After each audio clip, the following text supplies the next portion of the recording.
We are going to be using this piece of wood, this crib spindle, and this embroidery hoop. I see these embroidery hoops all the time at the thrift store to create something inspired by one of Teresa's videos. In her last thrift haul, she thrifted this piece. She didn't know what it was, and I don't know what it is either, but I fell in love with it, and I really want to try to recreate this piece. I'm just marking my spindle to see where I need to cut it. I need it to come about halfway up on the embroidery hoop.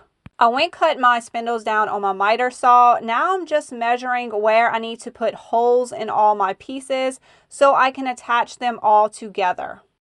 To attach the embroidery hoop to the spindle, I'm going to use this little screw and this little nut. I really wanted a wing nut. I thought it would be more dramatic, but I could not find that. The holes that you drilled are facing the correct way when you do this. And then I like to let my wood glue dry for 30 minutes. That way everything stays in place. And then I can easily turn it over and add a brad nail to each spindle.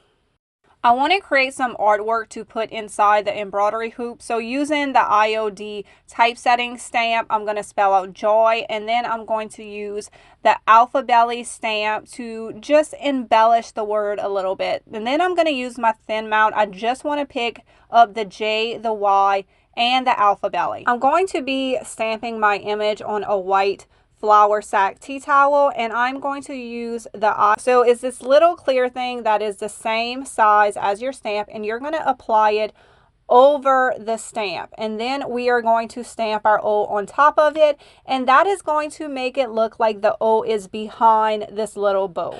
Oh my gosh, how cute is that? I love it. Now we are just going to put our flour sack artwork into the embroidery hoop, tighten it up, and then I'm going to turn it over and just cut off.